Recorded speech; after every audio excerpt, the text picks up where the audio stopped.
Toltecas del nuevo milenio. Víctor Sánchez. Capítulo 1. Sobrevivencia de la toltequidad. Utilizo la palabra tolteca tal como lo seguían usando los aztecas a la llegada de los españoles, mucho después de la desaparición de los toltecas históricos. Llamaban así al hombre de conocimiento y toltequidad a ese quehacer que, según los relatos, leyendas, testimonios etnográficos y arqueológicos, caracterizaba a los toltecos de la antigüedad y que expresaba su vocación hacia las cosas del conocimiento y del retorno al espíritu. Desde esta perspectiva, podemos llamar a los toltecas grupos que, aun cuando no sean tales desde el punto de vista de la clasificación etnohistórica, tienen sin embargo una marcada influencia de los toltecas históricos o comparten con ellos el interés activo que estos tenían por el conocimiento y las formas específicas en las que lo expresan. Más allá de los toltecas históricos, la toltequidad ha estado presente en muchos grupos indígenas de la época precolombina. Podemos encontrar la influencia tolteca en casi todos los pueblos mesoamericanos y aún más allá. Aunque la conquista y posterior colonización de los territorios indígenas acabó literalmente con pueblos enteros, algunos sobrevivieron y con ellos sobrevivió también la toltequidad. El grado en el que los grupos sobrevivientes han conservado hasta las postrimerías del siglo XX su condición étnica ha sido muy variada, dependiendo de múltiples factores como la ubicación geográfica, la densidad de población y la cohesión interna, por citar solo algunos. Así, existen grupos que racialmente se conservan relativamente puros, pero que han perdido su idioma y su cultura originales. También existen los que han conseguido soportar los 5 siglos de presión de todo tipo, conservando casi intacta su cultura, religión y forma de vida. Es entre estos últimos donde las huellas del conocimiento tolteca se conservan todavía frescas. Semejante logro no ha sido fácil. Durante 500 años, los indios han sido el último peldaño de la sociedad nacional. Primero fueron los soldados españoles y sus armas de fuego. Después fue la iglesia y la administración colonial. Posteriormente, los proyectos integracionistas de la sociedad nacional mexicana que también apuntaban a su desintegración como naciones y pueblos autóctonos. Capitalistas, caciques y terratenientes les han arrebatado las tierras y los han convertido en peones, casi esclavos, con sueldos miserables. En épocas más recientes, ayudados de tecnologías modernas y fuertes recursos económicos, las múltiples iglesias nacionales y extranjeras han querido ver en ellos una nueva sustanciosa clientela para su proselitismo religioso. Por todo esto, desde el siglo XVI y hasta nuestros días, la mayoría de los pueblos indígenas han sido sucumbidos, ya sea por desaparición física o de su cultura o por la fusión con la sociedad mestiza.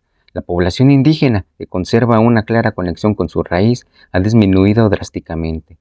Todos estos factores, la conquista, las enfermedades llegadas de Europa, la evangelización forzada, el periodo colonial, el desarrollo capitalista y la industrialización, han ido barriendo palmo a palmo y durante medio milenio el antiguo territorio indígena, hasta casi hacer desaparecer a las antiguas culturas de flor y canto.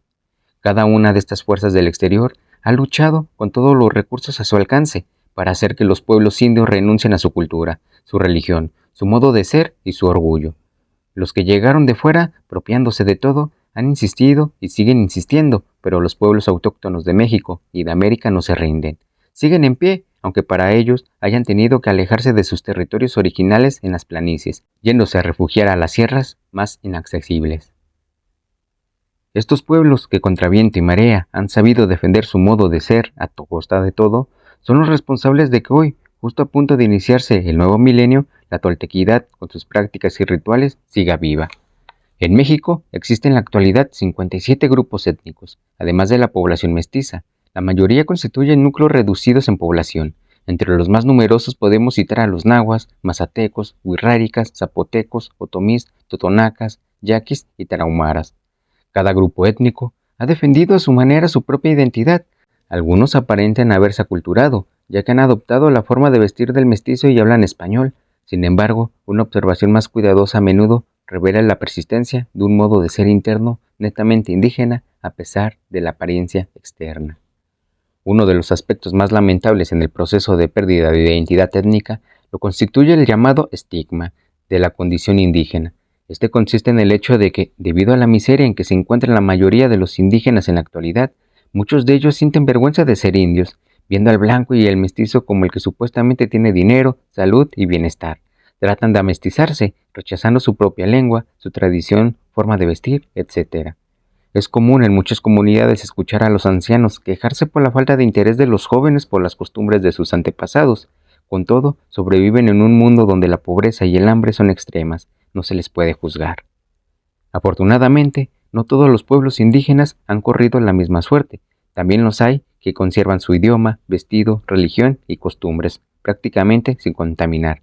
Son los menos y los más difíciles de contactar, pero su significado para nuestra época actual es de la mayor relevancia, ya que son ellos los verdaderos portadores de las tradiciones sagradas del México prehispánico.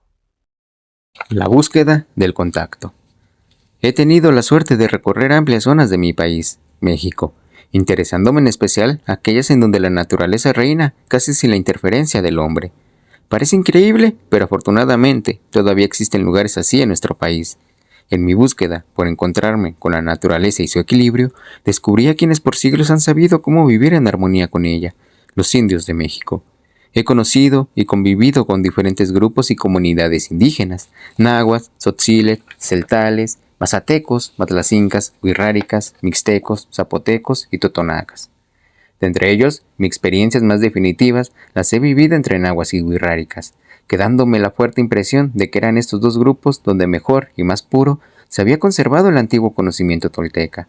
Los náhuatl por ser los descendientes más directos de los pobladores de Tula y los huirráricas por la vecindad geográfica con los toltecas de Aztlán. Pero más allá de las asociaciones geográficas, migratorias o genealógicas, está la persistente actitud espiritual en la que estos grupos se hermanan con los toltecas de la antigüedad. He podido contactar con las tradiciones espirituales y los métodos de conocimiento y expansión de la conciencia que se han conservado entre los indígenas de diversas formas. Para hacerlas más comprensibles, las podemos clasificar en 3 categorías. La primera, y la más general, es la cosmovisión de origen prehispánico, que comparten prácticamente todos los miembros de una comunidad indígena. Tales conocimientos se pueden encontrar, si se tiene la capacidad de ver más allá de la propia cultura, casi en cualquier individuo de la comunidad de que se trate. La conciencia de la muerte, la relación íntima con la naturaleza, la conciencia de la tierra como ser vivo, la conciencia del cuerpo de soñar, entre los huirráricas, etc. La segunda categoría se refiere a los conocimientos, métodos, prácticas y rituales que realizan individuos o grupos especiales dentro de la comunidad. Entre los huirráricas, por ejemplo, un maracame cualquiera, o el maracame principal de la comunidad y el grupo de jicareros que dirige, son miembros reconocidos por toda la comunidad, en la cual juegan un papel muy importante, como encargados de todo lo relativo a las actividades religiosas de la comunidad. Pero al mismo tiempo, tienen toda una serie de prácticas desconocidas para quienes, siendo de la misma comunidad, no forman parte de este selecto grupo de iniciados. La tercera y última categoría la forman los linajes, las cuales están constituidos por grupos pequeños de individuos que, de generación en generación y por tradición oral, han conservado determinadas prácticas del conocimiento antiguo, en el más completo secreto, de tal manera que la existencia de tales linajes pasa inadvertida incluso para el resto de la comunidad de la que forman parte. Sus integrantes pasan a la vista de los demás como campesinos, comerciantes, artesanos, curanderos o lo que hayan escogido aparentar. En tiempos muy recientes y de modo completamente excepcional, estos linajes en ocasiones llegan a incorporar a individuos no indígenas a sus prácticas. Aunque he contactado con esta tradición bajo las 3 formas mencionadas, por ahora solo puedo referirme públicamente a las experiencias relacionadas con las 2 primeras categorías y muy indirectamente a la tercera. Nahuas y huirráricas, la toltequidad sobreviviente. Fue entre los nahuas donde viví mi nacimiento como guerrero de la toltequidad, que más que membrete o título es una disposición ante la vida. Luchamos por hacer de cada acto un desafío y de cada tarea emprendida un paso más hacia el espíritu. Esto sucedió en una comunidad náhuatl enclavada en una alta serranía de México Central. Dicha comunidad presentaba la peculiaridad de conservar vivos antiguos ritos de enlace con la conciencia de la tierra, que provocaban en los participantes una muy especial conciencia perceptiva, desconocida por la mayoría de la gente y que Castaneda llama segunda atención. Esto sucedía muy a pesar de que en el pueblo existe una iglesia muy grande y antigua que data de finales del siglo XVI. La presencia de un sacerdote católico ha sido parte de la vida comunitaria desde hace siglos, y desde hace siglos el cura de turno del lugar luchó siempre por erradicar lo que consideraba prácticas paganas y hasta satánicas de los indios. Cuando llegué por primera vez a dicha comunidad, me contaron, tanto el nuevo cura como los mismos indígenas, y cada cual a su manera, que hacía menos de un año que se había ido del pueblo el anterior sacerdote, un hombre muy anciano y un tanto colérico que había luchado durante 10 años con todos los medios a su alcance para erradicar la idolatría persistente en el lugar.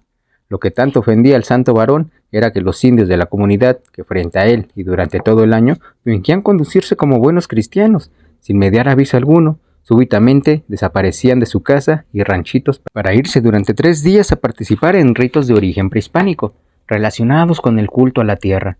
Lo hacían en unas cuevas secretas de la región, que el sacerdote, enojón, no había podido encontrar por más que lo había intentado. Esto ocurría año tras año, y dado que la fecha era variable y estaba relacionada con la evolución del ciclo agrícola, más que con el calendario, no había modo de que el cura supiera cuándo iba a ocurrir. Hizo todo cuando pudo, incluso organizar peregrinaciones con un Cristo en andas para exorcizar los diferentes cerros del lugar. Y nada. Esos indios eran más tercos de lo que se esperaba. Los domingos en misa, sobre todo después de la misteriosa desaparición por 3 días, el cura lo regañaba colérico y lo hacía en náhuatl, ya que después de los primeros años aprendió a hablarlo con fluidez. Así, en su propio idioma, los increpaba dentro de la iglesia llamándoles adoradores del diablo, al cual, para nombrarlo, existe en náhuatl una palabra que los indios nunca pronuncian, debido a que entre ellos, como entre los diferentes pueblos de ascendencia tolteca, la palabra tiene un sentido mágico de convocatoria. Nombrar algo es llamarlo, atraerlo, pues sucedía entonces que el hombre los amenazaba con la condenación, nombrando al diablo una y otra vez. Los indígenas, los pocos que asistían a misa, no sabían dónde meterse cuando el hombre se atrevía a llamar al diablo en la casa de Dios. Se ponían muy nerviosos y ya no querían regresar a la iglesia, hasta que un buen día sucedió lo más lógico en circunstancias semejantes. Era un día lluvioso de esos de la sierra, en que cuando llueve, no llueve, sino que diluvia. Se desató una tormenta con muchos rayos y relámpagos, y he aquí que un rayo penetró en la iglesia, aterrizando justamente en el altar que se quemó por completo. El cura se asustó tanto que decidió marcharse. Para los indígenas era completamente natural, un mínimo castigo ante la enorme ofensa de llamar al diablo en la casa de Dios. No conocí al famoso cura, pero pude ver el altar quemado por efectos del rayo. La última vez que estuve allí, hace como 4 años, los rituales del recuerdo de la tierra seguían vivos y las cuevas en cuestión seguían permaneciendo secretas. En aquel lugar tuve la suerte de ser aceptado como ahijado de uno de los encargados de organizar y proteger la práctica de los rituales y las cuevas mencionadas, así como las grandes figuras de piedra de origen precolombino que en ellas se encuentran. Hasta donde yo sé, fue así como me convertí en la única persona ajena a la comunidad indígena en conocer la ubicación de las cuevas y la naturaleza de los rituales que allí se practican. Por razones obvias, nunca he revelado el lugar preciso donde se encuentran. Si mi nacimiento a la vida del guerrero en la línea tolteca ocurrió entre los nahuas, mi mayoría de edad la alcancé entre los wixárikas, que como grupo étnico me parece el más tolteca de cuanto he conocido, por la naturaleza de sus prácticas y rituales, así como por su forma de vida cotidiana. Las prácticas castanedianas. Digo que alcancé con los wixárikas mi mayoría de edad, porque lo que viví con ellos fue la experimentación concreta de mucho de lo que para mí eran sueños, cosas que intelectualmente me parecían atractivas sin que en el fondo supiera de verdad si existían o no. Para el tiempo de mi primer contacto con los wixárikas, yo ya tenía algún trecho andado, tanto por lo vivido entre los nahuas como por la búsqueda que realizaba en mi vida diaria, del verdadero crecimiento que comienza siempre en nuestro ser interno. Uno de los trabajos que en este sentido venía yo haciendo se derivaba de la lectura de los libros de Carlos Castaneda, los cuales me resultaron sumamente atractivos por el hecho de que sus temas y el conocimiento al que aludían eran muy similares a los que yo venía encontrándome entre los indígenas de la sierra. Dado que las prácticas derivadas de esas lecturas fueron uno de los factores que me dotaron de herramientas para poder asimilar mis vivencias entre los wixárikas, considero conveniente hacer una breve disgregación al respecto. Prácticas como las observaciones de no hacer, orientarse en la oscuridad con la percepción corporal, la marcha de poder, la conciencia de la muerte, la segunda atención, ejercicios de relación ordinaria con la conciencia de la tierra para el diálogo interno, el enlace con la conciencia de los árboles y la utilización pragmática de los sueños, entre muchas otras, me eran relativamente familiares por lo vivido entre los nahuas. Sin embargo, gran parte de lo que Castaneda escribía eran para mí solamente relatos de poder. Aun cuando la obra ocupó un lugar importante en mi vida, no me dio para buscar a don Juan ni al mismo Carlos. La observación silenciosa de la naturaleza y el saber, sin palabras, de los toltecas sobrevivientes, me habían aclarado bastante como para no estar enredado ya en la fantasía del maestro como vía la libertad o al conocimiento. El propio Castaneda era claro en ese sentido. En lugar de buscarme un nahual, procedí con mi propia energía, siguiendo la premisa de don Juan Matus. Un guerrero es impecable cuando confía en su poder personal, sin importar que sea pequeño o enorme. Me puse a practicar por mí mismo las estrafalarias técnicas donjuanescas, lo que vino a añadirle a lo que venía yo realizando. Hice largas y repetidas caminatas de atención, me enterré, pasé noches suspendido en un árbol, hice recapitulación, no haceres del yo personal, inventarios de energía, como pude borré mi historia personal y hasta llegué a ver. Muchas y muy prolongadas fueron mis experiencias en lo que yo llamaba el estudio vivencial de la obra de Carlos Castaneda. El resultado era contundente, las técnicas funcionaban y revelaban la existencia de una forma de conciencia inusual, la conciencia del otro yo, que implicaba un sinnúmero de recursos ocultos dentro de cada uno de nosotros, así como formas de percepción y de utilización de nuestra energía en términos muy distintos al ordinario. Además de los fenómenos raros que suelen captar la atención de los lectores, aliados, hablar con los árboles o la tierra, sensación de vuelo, percibir como un lobo, correr en la oscuridad, conciencia del cuerpo de soñar, etc., las prácticas castanedianas me pusieron de frente a algo que en última instancia es mucho más relevante. Tenía razón don Juan, el mundo que percibimos, así como el yo, nuestro propio ego, no es más que una descripción, una fantasía que solo parece real por nuestra insistencia en actuar como si fuera real. Para el mundo, para el yo, es mucho más que extraordinario efectos visuales, es nada más y nada menos que la posibilidad realizada de experimentar mundos y formas de ser y percibir distintos y mejores, de tener la contradictoria descripción del mundo que cotidianamente construimos y vemos. Es el verdadero paso a la libertad que nos permite construirnos mundos mejores para habitar en ello cotidianamente. Para la descripción de mí mismo, basada en la importancia personal, llena de quejas, frustraciones y mezquinidades, es el paso concreto a la libertad de escoger cómo ser, de acuerdo a las distintas situaciones que enfrentamos. Dejar de ser esclavo de una forma única de ser, terminar con la esclavitud de estar determinado por nuestra historia personal, de romper los estrechos límites que nos marca nuestra propia imagen, creada artificialmente. Adiós al ser y al vivir unilinealmente. El practicar una de las técnicas castanedianas me permitió descubrir, en suma, que somos libres, podemos escoger cómo ser y cómo vivir. Llevaba poco tiempo experimentando con las técnicas de Castaneda cuando tuve mi primera experiencia con los wixárikas. Al principio, como la mayoría de los observadores urbanos, solo podía mirar desde fuera lo que hacían. No me daba cuenta que más allá de lo que mis ojos y mi mente podían registrar, aquellos hombres estaban interactuando en una realidad aparte que yo ni siquiera imaginaba. El correr del tiempo y los hechos de mi vida me permitieron reunir la energía necesaria para dar el paso definitivo y saltar dentro de la realidad aparte. Ese cruce de líneas paralelas me reveló por fin lo que a la vez temía y anhelaba. Los relatos de poder se convertían en realidad. No era lo mismo jugar intelectualmente con conceptos como realidad no ordinaria, que supuestamente me tomaba muy en serio, que corroborar corporalmente que esa realidad aparte existía y que podía ser compartida con otros seres humanos por días o semanas enteras. Se dice fácil, pero se requiere de muchos esfuerzos y de un propósito inflexible que nos lleva a actuar, a pesar del miedo o la tristeza que le viene a uno cuando se encuentra con mundos y realidades para los que fuimos preparados.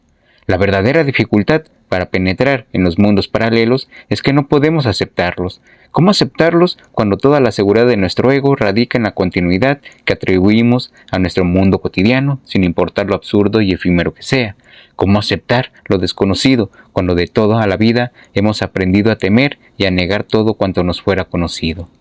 La negación de lo desconocido es una característica intrínseca de la cultura occidental, que se ha apoderado de casi todo el planeta. No ocurre así con otros pueblos de la Tierra. Entre los indígenas, por ejemplo, la existencia de múltiples fenómenos inexplicables es cosa normal en sus vidas cotidianas. Están acostumbrados a vivir en el misterio, asumen sin dificultad que hay cosas que pueden ser explicadas y otras que no.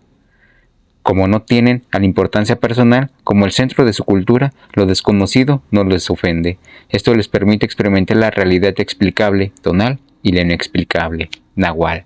Lo contrario le ocurre al hombre moderno. Su seguridad y sentido de autoimportancia radica en sentir que lo conoce todo, que lo puede explicar todo. Por esta razón, si algo nuevo se presenta a su observación, se apresura a convertirlo en conocido, hace toda clase de asociaciones mentales para convertir lo desconocido y poder afirmar siempre: sí, esto ya lo conozco, se parece a tal o cual cosa que yo estudié, conocí o vi en tal ocasión.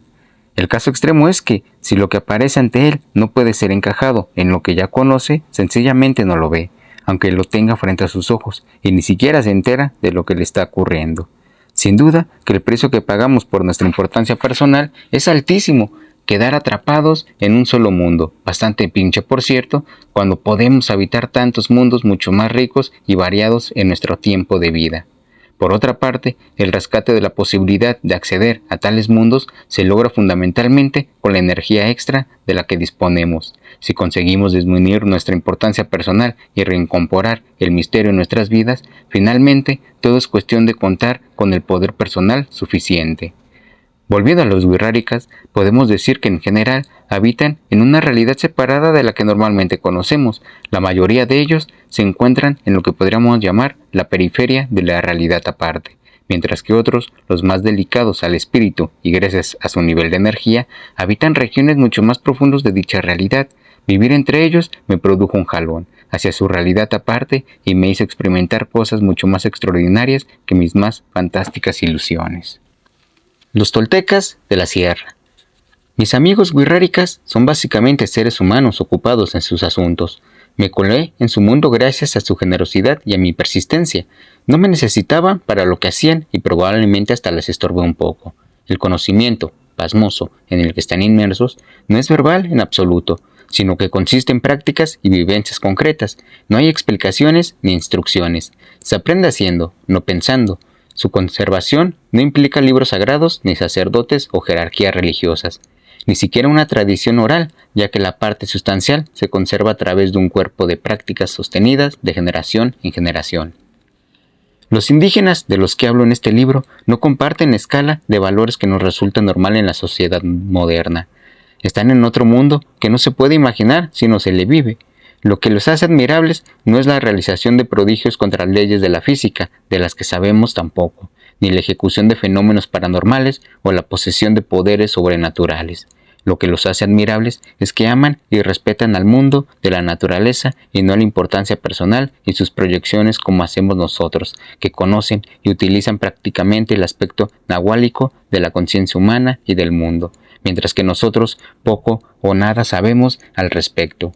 Son admirables porque son diferentes y su diferencia los convierte en maestros de un conocimiento mágico ante nuestros ojos, aunque no tengan interés en enseñarnos nada, ya que están demasiado ocupados en aprender. Su diferencia les permite experimentar facetas de la realidad y de la percepción extraordinaria, muy difícil de describir a quien no lo ha vivido con ellos. No se trata de la búsqueda de lo raro por lo raro en sí, sino que implica enormes resultados en lo que se refiere a un vivir pleno y equilibrado, además de intenso. Se vive mejor cuando se incorpora en el vivir el rostro desconocido de la realidad y de nosotros mismos. Y sobre ese tema mis amigos indígenas, los sobrevivientes de los tiempos antiguos, saben verdaderamente mucho, y son admirables sobre todo porque están vivos y existen ahora mismo en este mundo, porque para hacerlo han tenido que sobrevivir por más de 5 siglos a una lucha sin tregua por acabar con ellos, contra la sociedad occidental que sigue obsesionada por destruir todo lo que sea diferente, lo que no la refleje y la confirme. Una de las cosas que más llamaron mi atención entre estos toltecas sobrevivientes es que en sus prácticas espirituales, como en su vida, no representan las cosas, las viven realmente. Cuando están haciendo la confesión, no hacen como si confesaran, se confiesan realmente. Cuando están frente al abuelo fuego, no hacen como si se comunicaran con él. Le abren completamente su corazón, le hablan y lo escuchan. No fingen que van a cazar venados en Humun Kuluabi. Realmente viven su compromiso con el que ponen todo su ser, sin reservas, para encontrar su venado, que no es otro que la visión que les enseñe. el modo correcto de vivir frente a ellos, los hombres de la sociedad moderna parecemos como seres que siempre están mintiendo, haciendo como si las cosas les importara, como si amáramos realmente, como si fuéramos importantes, como si fuéramos sinceros, como si nos gustara nuestro trabajo, como si disfrutáramos nuestros vicios, como si nuestras batallas fueran nuestras, como si, siempre como si. Por eso suelo decir que lo que me gusta tanto de esos seres humanos es que son reales en cada uno de sus actos. Un poquito que se nos pegue, tan solo un poco que aprendamos a ser como ellos, será ya una ganancia enorme.